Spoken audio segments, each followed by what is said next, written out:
Sofonías 2.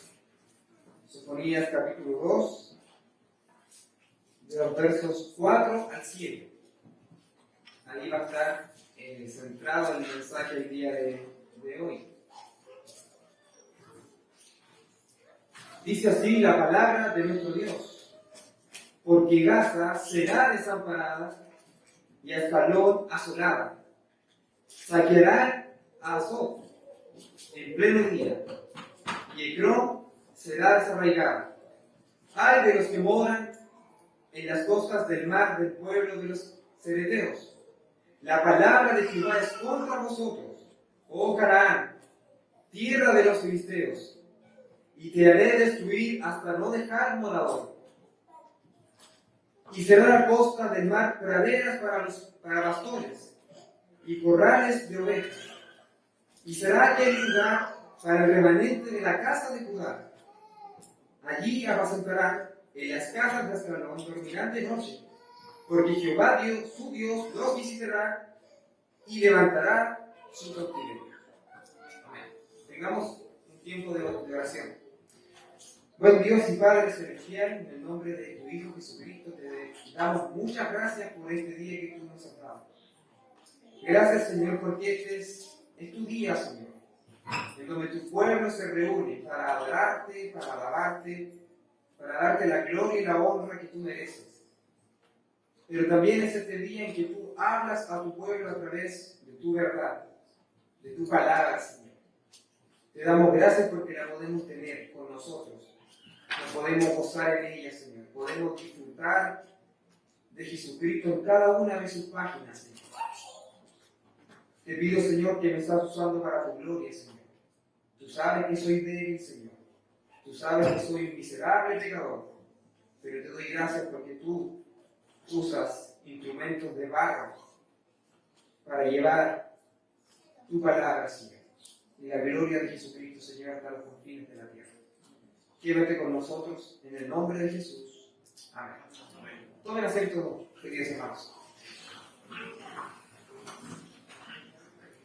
Queridos hermanos, la Iglesia, a lo largo de toda su historia, siempre ha tenido tiempos difíciles. La Iglesia en muchos países y regiones del mundo es brutalmente perseguida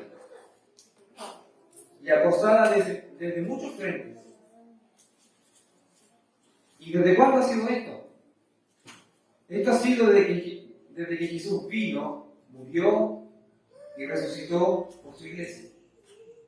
Desde ese entonces, la iglesia no ha dejado de ser perseguida. Es desde ese entonces donde la iglesia ha sido objeto de burla, de oprobio. Pero también, por otro lado, no se puede desconocer que todas aquellas naciones, pueblos, organizaciones, líderes que reinan y todos aquellos que están en contra de su iglesia fueron, son y serán juzgadas terriblemente por el gran Dios. Esa es una realidad. Dios, por medio de su Hijo Jesucristo, no deja abandonada a su iglesia. Siempre está Él ahí, peleando por su iglesia. Y vemos esto en el Salmo 2, que dice: ¿por qué se amotinan las gentes y los pueblos piensan cosas vanas? Se levantarán los reyes de la tierra y príncipes consultarán, unidos contra Jehová y contra su ungido, diciendo: rompamos sus ligaduras, echemos de nosotros sus cuerdas. El versículo 4 dice: el que mora en los cielos se reirá, el Señor se burlará de ellos. Luego hablará a ellos en su furor y los turbará con su ira. Este es el juicio del gran Dios hacia aquellas naciones que han intentado por todos los medios hacer desaparecer o socavar a su iglesia. Dios, a lo largo de toda la la historia de la redención de alguna u otra forma ha asustado a las naciones y pueblos, en donde la iglesia, como hemos dicho anteriormente, fue y es brutalmente perseguida. Naciones enteras han caído de manera estrepitosa por el justo juicio de Dios en defensa de su iglesia. ¿Para qué? ¿Con qué propósito lo hace Dios? Para que Él sea grandemente exaltado en todos sus caminos y se le tenga por justo en todos sus juicios. Ahora vamos al capítulo 2 de Sofonías.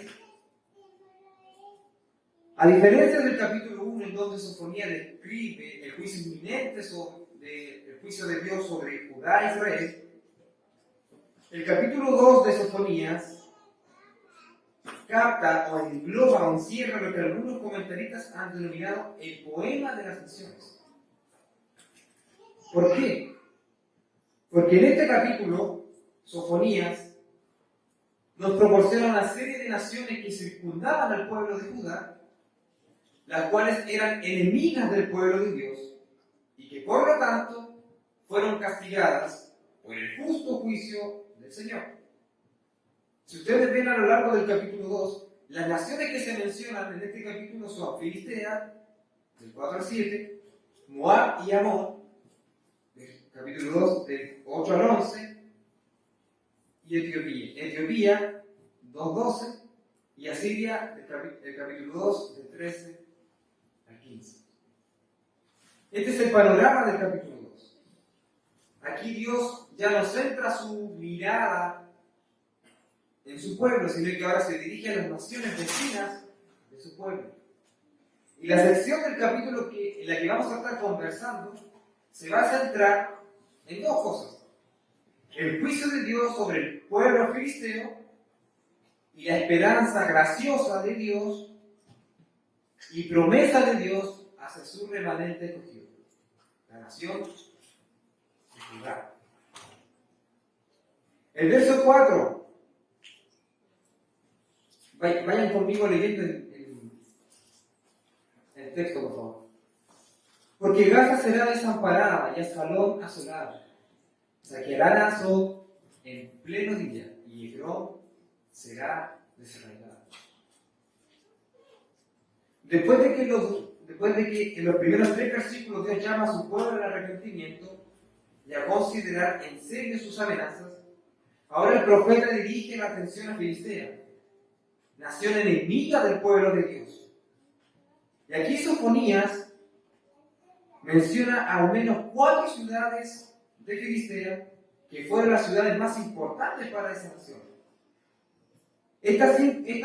Hay 5 naciones, pero por alguna otra razón Sofonías menciona 4. Estas naciones impías, paganas. Se mencionan estas 4 ciudades que eran íconos de Filistea. Eran una de las ciudades más destacadas de Filistea. Pero simplemente el profeta la muestra por 2 razones. La primera cosa es que Dios va a juzgar a la nación completa. Dios va a juzgar a la impía filistea por completo. Y en segundo lugar, en ese juicio Dios va a mostrar su justa y santa ira sobre ellos, por ser enemigos del pueblo de Dios. Gaza, en primer lugar, que significa fuerte o fortaleza, fue una de las principales ciudades de los filisteos y era una ciudad ubicada estratégicamente como ruta de comercio. Pero ¿qué dice el texto acerca de Gaza? Dice la Escritura que Gaza, ¿qué va a hacer? Va a ser desamparada. Esto no es otra cosa que el juicio de Dios sobre esta. Hermano, de ser una ciudad vulnerable, de ser una ciudad fuerte, de ser una ciudad portentosa, no va a ser y no es otra ciudad que es visitada por el juicio de Dios. De ser una ciudad poderosa, rica, va a ser una ciudad vulnerable y débil frente al gran juicio de Dios. ¿Cuántas naciones, hermanos? ¿Cuántas naciones, cuántos reinos se han levantado como poderosos? Fueron grandes, pero por su orgullo, por sus pecados, fueron desamparadas y fueron abandonadas por Dios. ¿Cuántas? Babilonia, por ejemplo. Al orgulloso Nabucodonosor, ¿qué hizo el Señor? De un día para otro lo hizo comer con las bestias del campo. Ese es nuestro Dios, justo en hacer justicia. Otra más, Sodoma y Gomorra, una ciudad grande pero pecadora, orgullosa, entregada a todo tipo de pecados. Pero sin embargo el Señor la castigó e hizo, el texto lo menciona, Jehová hizo caer sobre esa ciudad fuego y eso. El texto también sigue y menciona a Ascalón como una ciudad que va a ser asolada. Esta es otra ciudad grande, portentosa,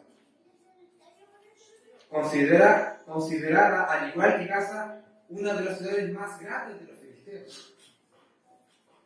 Pero sin embargo, igual que Gaza, esta ciudad fue asolada, fue invadida y destruida hasta no quedar absolutamente nada. Muchos piensan que probablemente haya sido el propio Nabucodonosor quien la asoló y destruyó.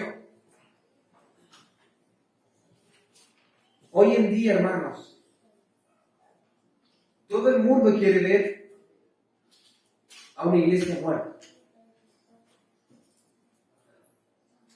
Todo el mundo quiere ver a una iglesia en ruinas, asolada, desaparecida.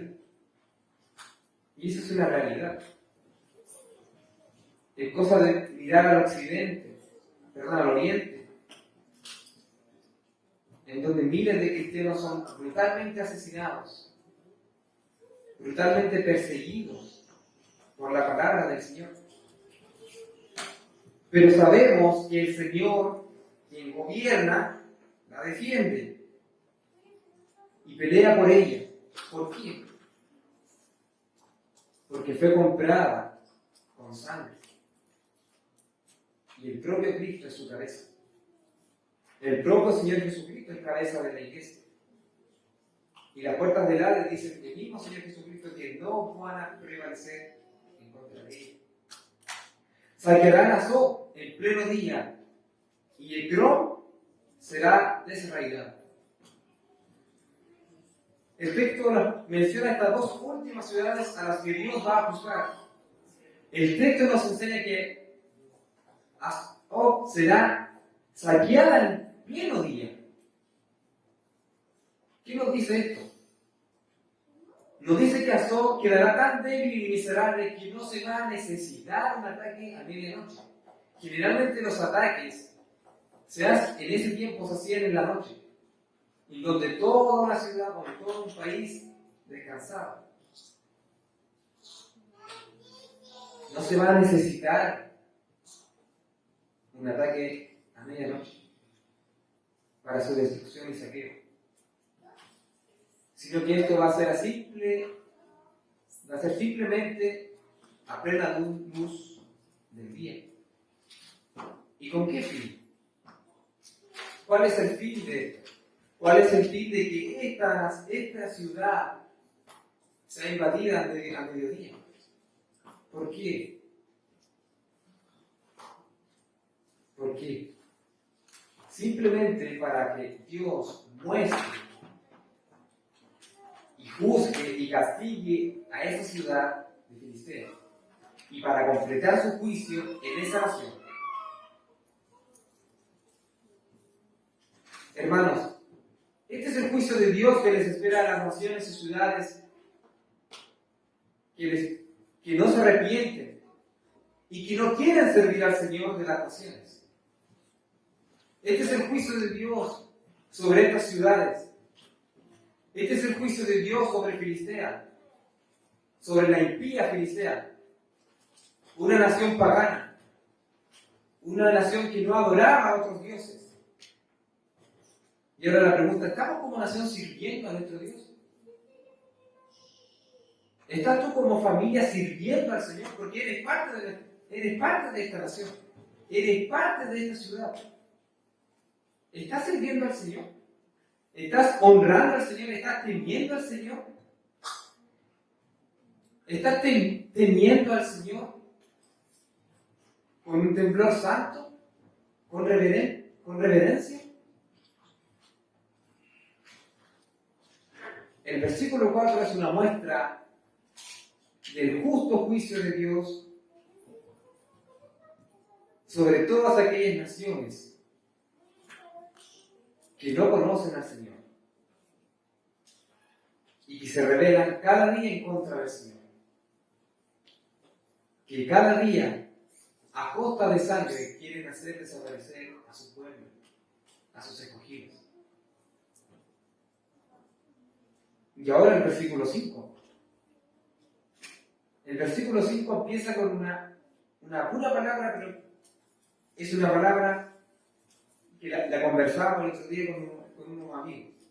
Hay de los que viven en la costa del mar, del pueblo de los hereteos.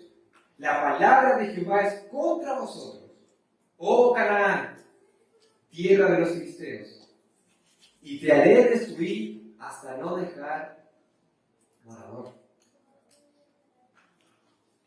Después de haber visto cómo Dios juzga a las principales ciudades de los filisteos, ahora el profeta, ¿qué es lo que hace? Ahora el profeta dirige el juicio de Dios ¿hacia dónde? Hacia los moradores que viven en la costa del mar.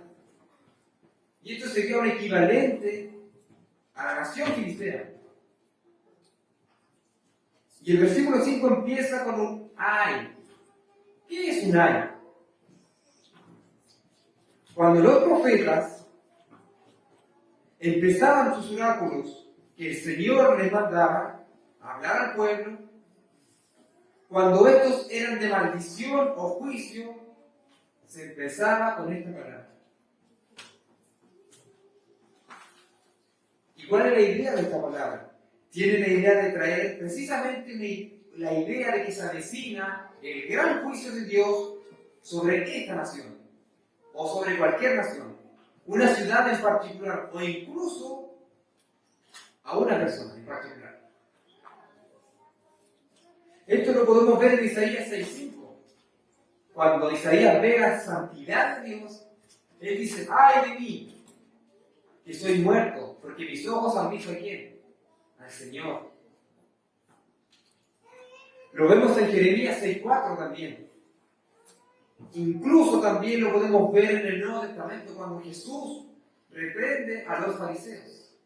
¡Ay de vosotros, fariseos hipócritas! El texto sigue diciendo y menciona al pueblo de los hereteos. ¿Quiénes eran ellos? Los hereteos eran un pueblo que posiblemente se tratase de un grupo de mercenarios de la isla de Creta, de donde originalmente vienen los filisteos. Se menciona, por ejemplo, a este pueblo en Primera de Reyes 1:38. Y yo cuando lo leí casi me caigo de espalda. ¿Por qué? Dice lo siguiente este texto. Y descendieron el sacerdote Sadoc y el profeta Natán, Benaía, hijo de Joías, y los filisteos, y montaron a Salomón en la mula del rey David, y lo llevaron a Gihón. Los filisteos, hermanos, mientras el rey David reinaba en Judá, estos le sirvieron como guardia personal. Este servicio finalmente terminó cuando el rey David murió. Vemos, hermanos, cómo la providencia del gran Dios obra incluso usando los corazones de sus enemigos para servirle, aun cuando estos merecen la ira de Dios. Esto es solo el poder de Dios sobre los corazones impíos.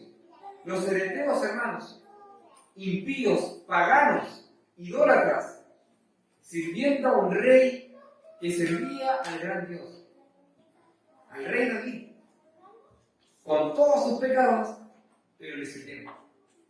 Y como guardia personal, ¿cómo estaríamos? Enemigos sirviéndonos a nosotros como guardia personal. El texto continúa diciendo: la palabra de Jehová es contra vosotros, oh Canaán, tierra de los filisteos, y te haré destruir hasta no dejar morador. El texto no está diciendo que la palabra está sobre ellos, sino que la palabra de Dios, la poderosa palabra de Dios, está en contra de ellos. ¿Qué idea tiene esto? ¿Por qué se menciona de esa manera? Esta palabra tiene la idea de pronunciar el furor de Dios sobre ellos. Es una palabra que abruma. No viene para hacerles bien, sino para hacerles, ¿qué cosa? El mal. No viene en gracia, sino que en ira.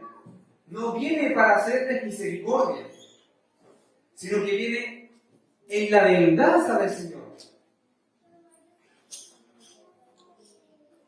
La pregunta es: ¿está la palabra de Jehová en contra de nosotros? Es terrible ser enemigos de Dios. Es terrible caer en las manos del Dios vivo.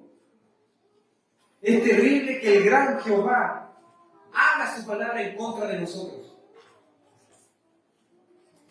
¿Qué harías, hermano, si nos encontráramos en esa situación delante de Dios? ¿Qué haríamos, hermanos, si la palabra de Dios, la poderosa palabra de Dios, esa palabra que creó en los cielos y la tierra, está en contra de vosotros? Está en contra de vosotros para juzgarnos. Está en contra de nosotros para pronunciar juicio. ¿Qué haríamos?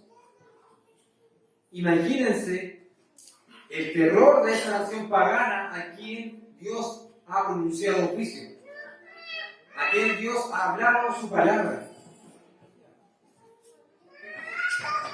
Esta palabra finalmente viene en contra de Canaán, quien fue el primer enemigo del pueblo de Dios, es decir, su iglesia, y que formaba parte del dominio de los filisteos. Esto nos enseña lo terrible que es ser enemigo de Dios. Muchas naciones piensan que Dios no los va a juzgar, que Dios ha olvidado de sus pecados y que ha pasado por alto sus transgresiones. Pero no es así. Este pueblo filisteo pensaba que Dios estaba lejos de juzgarlos. Este pueblo de Filistea pensaba que Dios no los miraba, no observaba sus transgresiones, no miraba sus pecados. Pero el texto termina de la siguiente manera, con la siguiente declaración: te haré destruir hasta no dejar morador. Qué terrible, hermanos. Qué terrible que el Señor pronuncie este juicio en contra de una nación pagana. Te haré destruir hasta no dejar morador. Esto no es otra cosa que el clímax del juicio de Dios sobre este pueblo pagano, enemigo de Dios. Pero no era un pueblo enemigo en ese entonces, en los tiempos de Sofonías. No. Desde el principio, desde los tiempos de Abraham, Isaac, Jacob. Y a lo largo del Antiguo Testamento podemos ver que este pueblo innumerables acosó al pueblo de Dios. Desvió el corazón de los hijos del Señor para que pecaran en contra de Él, para que olvidaran sus mandamientos. Lo vemos también cuando Josué entró a la tierra prometida, esa tierra que Dios, bajo juramento, prometió darles. Constantemente Filistea acosaba al pueblo de Dios. Y hoy en día es así. El mundo, con sus invenciones, ¿qué es lo que trata de hacer con nosotros? Desviar nuestro corazón. Desviar nuestra mirada. Nuestra mirada debe siempre estar en lo eterno. Tus hijos, tu familia, son hechos para la eternidad, para conocer a Cristo, no para vivir en este mundo. La Escritura menciona que somos peregrinos en este mundo. Un día podemos ser, pero el otro día no sabemos. Versículos 6 y 7. Ahora el profeta cambia su mirada. Ahora el profeta habla a su pueblo. Pero ahora no con el oráculo de juicio ni de venganza del Señor, sino que ahora les da esperanza. Ahora Dios habla a su pueblo no en contra de ellos, sino que habla como un Dios lleno de gracia, de amor y misericordia. Pero, ¿cuál es el motivo de Dios para darle estas tierras enemigas a su pueblo, sabiendo que no lo merecen? ¿Por qué? ¿Por qué Dios hará de las costas del mar praderas para los pastores de Judá y corrales de ovejas? ¿Por qué lo va a hacer? Si Judá fue castigada por Dios, Judá fue exiliada porque así el Señor lo ordenó. La respuesta está resumida en una sola palabra. Pero esta palabra llena todas las bondades y océanos de la misericordia de nuestro Dios. Y esto es el pacto de Dios. El pacto de Dios con su pueblo. Dios siempre recuerda su pacto. Ese pacto que prometió a Abraham, a Isaac, a Jacob, y que aún hoy en día Él lo recuerda. Sí, amados hermanos. El pacto de Dios, fiel y verdadero, hará esto. Y será la costa del mar praderas para pastores y corrales de ovejas.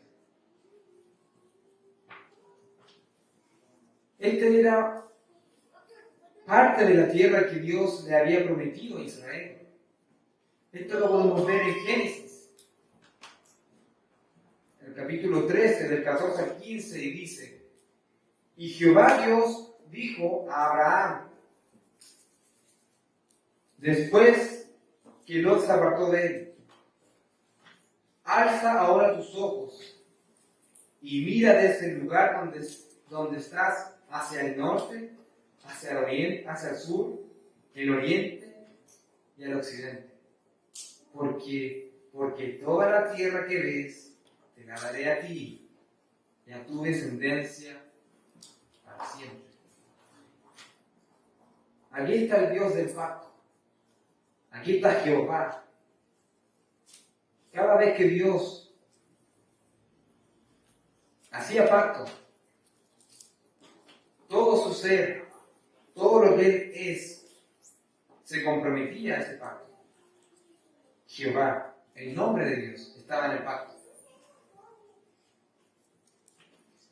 Vemos en este texto a Dios siendo misericordioso y fiel a su pacto. Estas tierras que en ese entonces eran presas de los enemigos de Dios, ahora estas tierras son usadas por simples pastores. Pastores, ¿por qué pastores? Ese era el oficio común de todos los israelitas. la mayoría del pueblo de Judá eran pastores de ovejas. Estos lugares, generalmente cuando eran deshabitados o eran desarraigados, al no haber personas en ellas, eran lugares donde crecía mucha hierba, muchos lugares en donde los pastores podían apacentar a sus ovejas. Más adelante el texto nos dice: será aquel lugar para el remanente de la casa de Judá. Esto nos muestra qué cosa: que Dios, aún en su furor, aún cuando ha castigado al pueblo con juicio, Él, siendo misericordioso, guardó un pequeño remanente a quien Dios extendió su amor. Y que, por cierto, era un amor que ellos no merecían. ¿Estamos nosotros, queridos hermanos, dentro de ese pequeño remanente? ¿Estás tú disfrutando del amor del Señor? ¿O eres un filisteo entre nosotros? ¿O somos filisteos en medio del pueblo del Señor? ¿Estás tú disfrutando de la gracia del Señor? ¿Estás tú disfrutando de las bondades incondicionales del pacto de Dios? ¿O estás bajo maldición delante de Dios? El profeta, al mismo tiempo, al mencionar un remanente, muestra siempre que habría alguna semilla de la cual Dios levantaría una nueva iglesia. Y también anima a los fieles a tener esperanza, para que su pequeño número no los atemorice. Porque cuando se consideraron a sí mismos y se vieron superados por una gran multitud, podrían haber pensado que no tenían importancia. Para que no se desaliente, el profeta dice que este remanente sería objeto del cuidado paternal de Dios.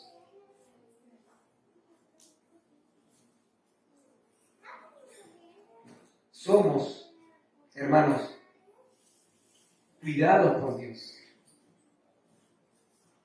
Ya no hay juicio en contra de nosotros. Pero si eres uno de aquellos filisteos, paganos, debes arrepentir. Debes volverte al Señor. O si no, la palabra de Jehová va a estar en contra tuya o en contra mía. Allí apacentará, en las casas de Ascalón dormirán de noche. ¿Quién? Judá. Porque Jehová su Dios los visitará y levantará su cautiverio. El remanente verdadero de Dios puede descansar tranquilo. Esto tiene la idea de que Dios está construyendo, reconstruyendo a su pueblo.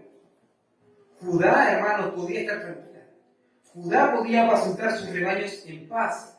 Podía dormir por las noches sin ningún temor. ¿Por qué?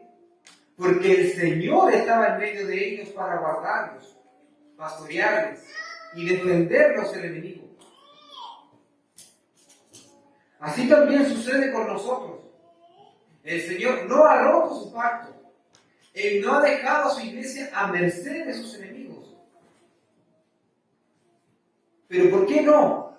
Si hemos sido desobedientes, hemos corrompido sus mandamientos, merecemos la ira de Dios. Merecemos ser juzgados por Dios. Merecemos que Él nos abandone y que levante otra iglesia, que levante otro pueblo, para que Él pueda poner su nombre aquí. Pero no. ¿Por qué no? Porque Él sangró y murió por su remanente, que es la iglesia. Él es la cabeza de ella. Él es la cabeza del cuerpo que es la iglesia, su pueblo. Por lo tanto, es imposible que Cristo se separe de su iglesia.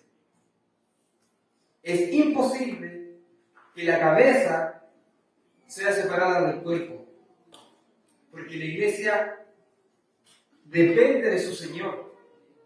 La iglesia depende de la cabeza. La iglesia depende del cuidado de Jesucristo. Nuestro descanso, hermanos, está en el Señor. Podemos descansar en paz, porque el Señor Dios Todopoderoso y Soberano es nuestra paz. Sí, Él es nuestra paz. Podemos dormir tranquilos. Podemos descansar tranquilos en las promesas del Señor. Pero ¿por qué tenemos esta convicción de que tenemos la seguridad de que Dios es nuestra paz? Es por algo tan simple, queridos hermanos, pero que a la vez lo llena todo. Esto es algo que todos nosotros deseamos. Hasta que el Hijo de Dios vuelva en la gloria de su Padre, lleno de la más omnipotente majestad, poder, gloria. Porque Jehová su Dios los visitará y levantará su cautiverio. Así es. Su Dios, Jehová, el Dios del pacto, ya no nos va a visitar con ira ni con juicio, con venganza, sino que ahora Jehová ha visitado a su pueblo con gracia, con misericordia, con ternura, como un padre que ama a sus hijos. Él ha quitado de nuestros hombros el cautiverio de nuestros pecados. Él ha quitado de nuestros hombros la carga que nos llevaba al infierno. Él ha quitado nuestras cadenas de cautiverio. Jehová nos ha visitado, el Santo Dios, el infinitamente santo, en cuya presencia todos deben arrodillarse, nos ha visitado. Nos ha visitado con el fin de traer cada día más a su iglesia a los pies de su Señor, Cristo el Señor. Cristo ha quitado, hermanos, para siempre nuestro cautiverio de pecado. Él sangró, murió en una cruz, no para que podamos volvernos a nuestros pecados. Consumado es, dijo el Señor.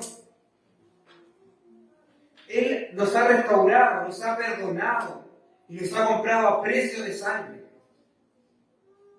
¿Esta no es una razón suficiente para adorar al Señor? ¿Esta no es acaso una idea suficiente por la cual nosotros podamos gozarnos en nuestro Dios, en nuestro gran Dios? Su sangre no fue derramada en vano.